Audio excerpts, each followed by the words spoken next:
Praise the lord. ఈ video చూస్తున్నటువంటి మీ అందరికీ ప్రభువైన యేసుక్రీస్తు నామములో వందనాలు తెలియజేస్తుంటున్నాను. మనం ఏమి నేర్చుకోబోతున్నాం అనేది మీరు ఇప్పటికే మీకు తెలిసి ఉంటుంది. మనం ఏ నీడలో ఉంటున్నాం అనేది ఈరోజు మనం నేర్చుకోబోతున్నాం.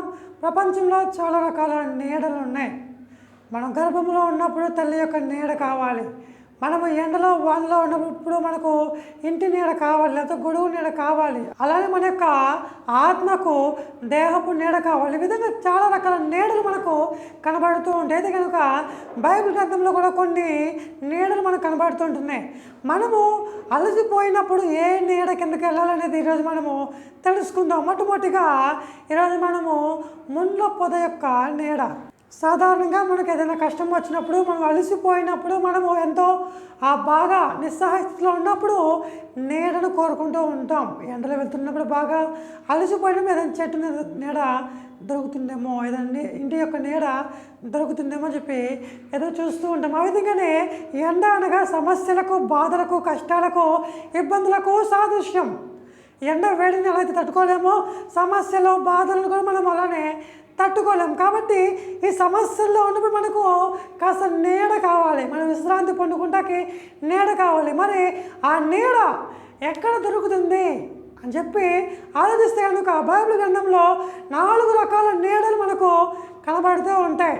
ఈ 4 రకాల నీడలలో ఏది శ్రేష్టమైనటువంటి నీడ అనేది ఈరోజు మనము తెలుసుకుందాం. అయితే కనుక బైబిల్ గ్రంథంలో మనకు మొట్టమొదటి కనిపించేది ముండ్ల పొద యొక్క నీడ అనమాట. న్యాయాధిపతుల గ్రంథం 9వ అధ్యాయం 15వ వాక్యం. న్యాయాధిపతుల గ్రంథం 9వ అధ్యాయం 15వ వాక్యం చూస్తే కనుక చెట్లన్నీ కలిసి ముండ్ల చెట్టు దగ్గరికి వెళ్ళాయి. అమ్మా, నువ్వు మమ్మల్ని మాకు న్యాయాధిపతిగా ఉంటావా, మమ్మల్ని చూసుకుంటావా, మమ్మల్ని నువ్వు భరిస్తావా, మాకేం కావాలన్నింటినీ ఏర్పాటు చేసి మాకు అధికారిగా ఉంటావా అంటే కనుక ఈ యొక్క ముండ్ల పొద వెంటనే నేను రెడీగా ఉంటుంది. మిమ్మల్ని నేను చూసుకుంటాను, మిమ్మల్ని నేను పరిపాలిస్తాను, మీకు నేను అధికారిగా ఉంటానని చెప్పి ఆ యొక్క ముండ్ల పొద చెట్టు ఆహ్వానిస్తూ ఉంటుంది. అయితే కనుక ఈ ముండ్ల పొద అనేది శరీరేచ్ఛలకు సాదృశ్యం, లోకానికి సాదృశ్యం, ఇంకా చెప్పాలంటే కనుక అపవాదికి సాదృశ్యం. ఈ యొక్క ముండ్ల పొద ఏదైతే ఉందో అది అపవాదికి సంబంధించింది. అందుకనే మనం చూస్తున్నాం కొన్నిటి కాలంలో చాలామంది బాధల్లో నుంచి, కష్టాల్లో నుంచి బయటకు రావడానికి ఈ ముండ్ల పొదను యొక్క నీడను కోరుకుంటూ ఉంటున్నారు. బాబు నువ్వెందుకు తాగుతున్నావు, తాగితే నీ యొక్క ఆరోగ్యం చెడిపోతుందని చెప్తే మనశ్శాంతి లేదండి, శ్రమలు ఎక్కువైపోతున్నాయి, అందుకనే తాగుతున్నాను అంటారు. బాబు నువ్వు ఎందుకు దొంగతనం చేస్తున్నావు అని అడిగితే కనుక నా ఇంట్లో పరిస్థితులు బాగోట్లేదండి, అందుకనే దొంగతనం చేస్తున్నాను అంటున్నాడు. అంటే కనుక ఇవన్నీ కూడా శరీరాచ్ఛలు. పాపం చేసేవాళ్ళు కూడా అలానే ఉంటున్నారు, తప్పులు చేసేవాళ్ళు కూడా ఇలానే ఉంటున్నారు. ఎందుకంటే కనుక మనం అర్థం చేసుకోవచ్చు, అనేక మంది సమస్యలు వచ్చినప్పుడు, బాధలు వచ్చినప్పుడు, కష్టాలు వచ్చినప్పుడు ఈ యొక్క ముండ్ల పొద నీడలోనికి వెళ్తూ ఉంటున్నారు. అందుకని వాళ్ళు తప్పులు వెంబడి తప్పులు, పాపాలు వెంబడి పాపాలు చేస్తూ ఉంటున్నారు. కాబట్టి ఒక క్రైస్తవునిగా మనము ఈ యొక్క నీడ కిందకు వెళ్ళకూడదు. ఒక క్రైస్తవునిగా మనము ఇక ముండ్ల పొద నీడ కిందకు వెళ్ళకూడదు, శరీరేసినటువంటి దానిలోకి వెళ్ళకూడదు. అలానే అపవాది చేతుల్లోనికి వెళ్ళకూడదు. అపవాది చేతిలో మీరు మోసపోకండి. వాడు మీకు మేలు చేయడం లేదు, మీకు ఆశ చూపించి మీ జీవితాలను పాడు చేస్తున్నాడు. ఒక కప్ప పాము యొక్క పడగ నీడలో ఎంతకాలం సురక్షితంగా ఉంటుంది ఆలోచించండి. ఒక కప్ప అనుకుంది కదా, బాగా ఎండగా ఉంది, ఎటు చూసినా సరే నీడ కనబడట్లా. ఆఖరికి ఒకే ఒక నీడ కనబడింది. ఆ నీడ బాగుంది కదని చెప్పి ఎలా నీడలో కూర్చుంది. తీరా చూస్తే ఆ నీడ ఒక పాము పడగ యొక్క నీడ అన్నమాట. ఆ పాము యొక్క పడగ నీడలో ఆ కప్ప ఎంతకాలం సురక్షితంగా ఉంటుంది? రోజు నువ్వు ఆలోచించు. నువ్వు అపవాది నీడ కిందకి వెళ్తుంటున్నావు, ఎంతకాలం నువ్వు అపవాది యొక్క నీడ కింద సురక్షితంగా ఉండగలవు? ఎంతకాలం నువ్వు బతకగలవు? ఎంతకాలం నీ జీవితాన్ని నువ్వు కొనసాగించగలవు? కాబట్టి ఈ ముండ్ల పొద యొక్క నీడలో నీవు ప్రవేశించద్దు.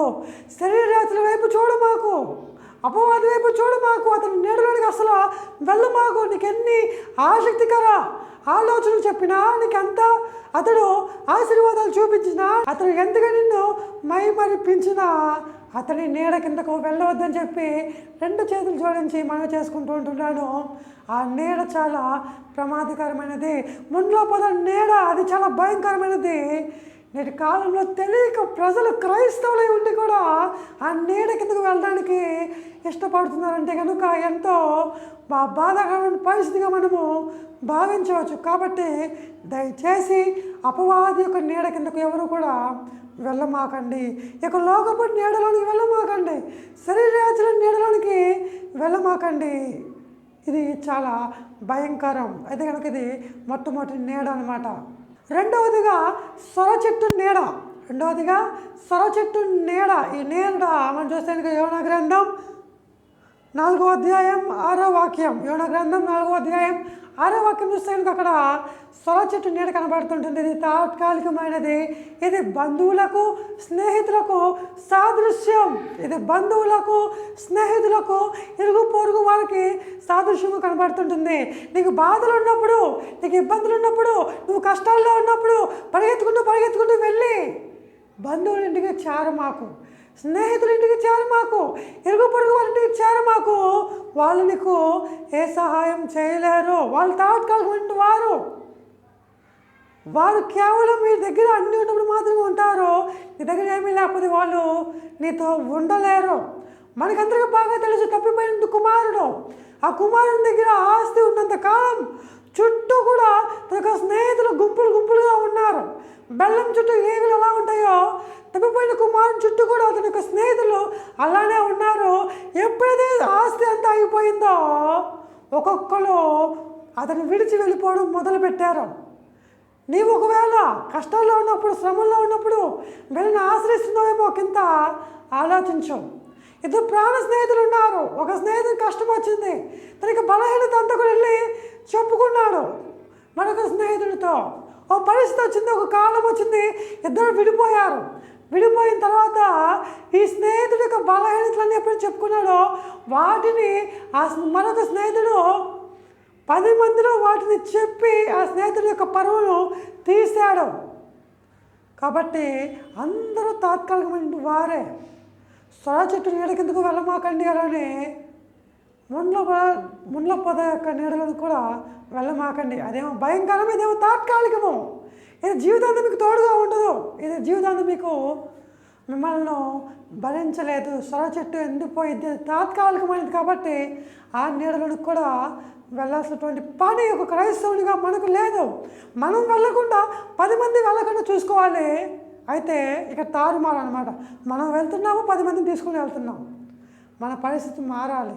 ఇక మూడవది చూస్తే కనుక బదరీ వృక్షమైనటువంటి నీడ.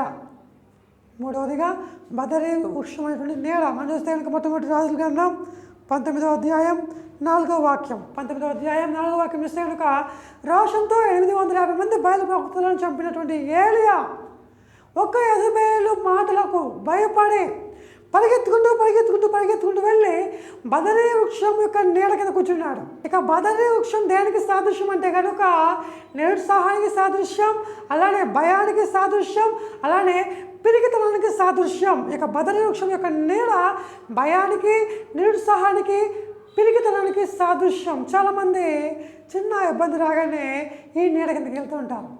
వచ్చింది చిన్న బాధే, బొద్దింకని చూసి కూడా పారిపోయే వాళ్ళు చాలామంది ఉన్నారు. ఎలక పిల్లని చూసి కూడా పారిపోయే వాళ్ళు చాలామంది ఉన్నారు. అలానే వచ్చేటువంటి చిన్న సమస్యలకు కూడా దేవుణ్ణి ఆశ్రయించకుండా ఈ బదరీ వృక్షాన్ని ఆశ్రయిస్తూ ఉంటారు. బదరీ వృక్షం కిందకి వెళ్ళమాకండి. అది పిరిగితనానికి, అలానే భయానికి, అలానే నిరుత్సాహానికి సాదృశ్యం. నీకు ఏదైనా చిన్న సమస్య ఉందని చెప్పి ఈ బదరీ వృక్షం చెట్టు కిందకి వెళ్ళావనుకో, ఆ వృక్షము నీకు నిరుత్సాహాన్ని కలిగిస్తుంటుంది. నువ్వు జయించలేవు, నీ వల్ల కాదు అని చెప్పి నిన్ను నిరుత్సాహపరుస్తూ ఉంటుంది. రెండోది భయం, నీకు భయాన్ని కలిగిస్తూ ఉంటుంది. ఈ సమస్య నువ్వు జయించలేవు, నువ్వు పారిపో, నీ వల్ల కాదు అని చెప్పి నీకు భయాన్ని పుట్టిస్తూ ఉంటుంది.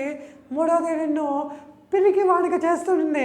ఈ సమస్య నువ్వు దాటలేవు కానీ నువ్వు చచ్చిపో, ఈ సమస్య నువ్వు గెలవలేవు కానీ నువ్వు ఆత్మహత్య చేసుకో, ఈ పరిస్థితి నువ్వు ముందుకు సాగలేవు కాబట్టి నువ్వు చనిపో అని చెప్పి ఈ బదరీ వృక్షం నీకు ప్రేరేపిస్తుంది. కాబట్టి ఈ బదవృక్షం నీడలోనికి అస్సలు కూడా వెళ్ళమాకండి.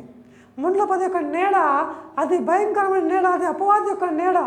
రెండవదిగా సొర చెట్టు నీడ అది తాత్కాలికమైనది, బంధువులకు స్నేహితులకు ఇరుగు పొరుగు వారికి సాదృశ్యం, ఆ తాత్కాలికమే.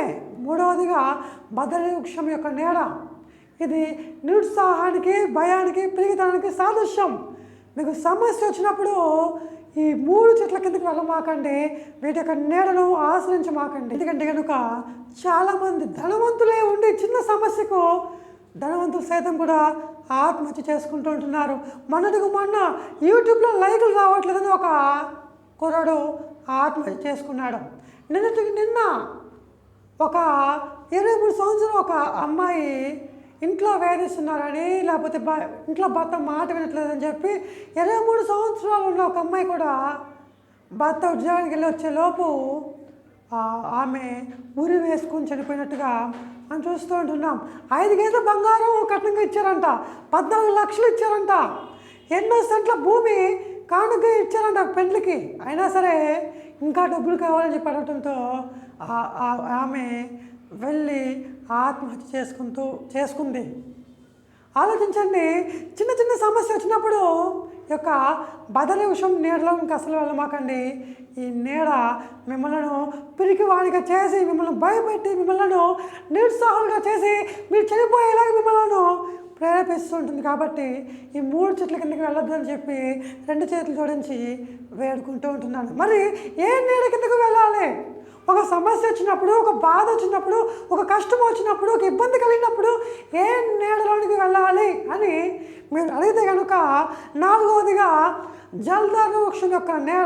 మనం చూస్తే కనుక పరమగీతల గ్రంథం 2వ అధ్యాయం 3వ వాక్యం.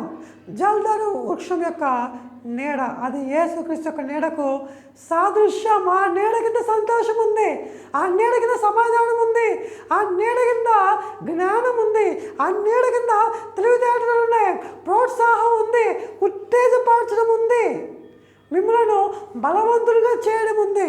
ఆ నీడ కిందకు వెళ్ళండి. మీకు ఇబ్బంది వచ్చినప్పుడు, కష్టం వచ్చినప్పుడు, సమస్య వచ్చినప్పుడు యేసుక్రీస్తు నీడలోనికి రండి.